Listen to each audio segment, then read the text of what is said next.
మద్యం మీద ఇమీడియట్ గా డెసిషన్ తీసుకోవడం ఇప్పటివరకు ఏమైనా లేట్ అయిందా? అంటే మందుబాబులు ఓట్ల వల్ల గెలిచారు అనేది కొంతవరకు అట్లా లేదు, లేటే ఉంది. 100 రోజుల్లోనే తీసేసుకున్నట్టే కదా నిర్ణయం. మెయిన్ ఏంటంటే గవర్నమెంట్లోనే ఉంచాలన్నటువంటిది చాలా బలంగా అధికార యంత్రాంగం నుంచి ఉన్న ఫీడ్బ్యాక్ వాళ్ళకి.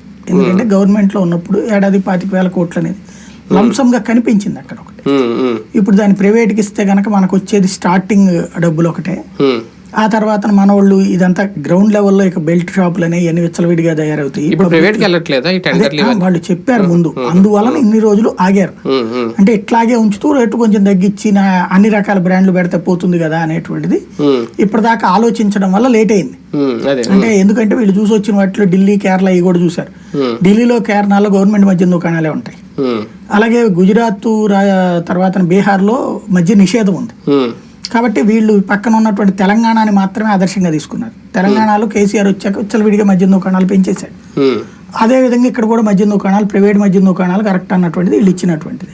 ఏంటంటే డబ్బులు వస్తాయి అన్నట్టు. కానీ ప్రైవేట్ పరం చేయడం అంటే కొంతవరకు కొంతమందికి ఉపాధి కూడా ఇచ్చినట్టు అవుతుంది. అంటే ఈసారి వీళ్ళు చెప్పిన లెక్క అంతే కదా. ఇప్పుడు 12,000 మందికి వచ్చినాయి ఇది జగన్ హయాంలో, ఇప్పుడు 50,000 మంది ఉద్యోగులు అవుతారు.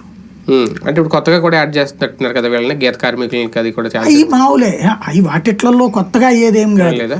వాళ్ళు కొంత లబ్ధి పొందుతారు. అంటే గీత కార్మికులు సాయంగా మనకేమీ మద్యం దుకాణం పెట్టుకునేటువంటి ఆర్థిక స్తోమత ఉంటే పెట్టుకుంటారు. ఇప్పుడు ఏమవుతుంది,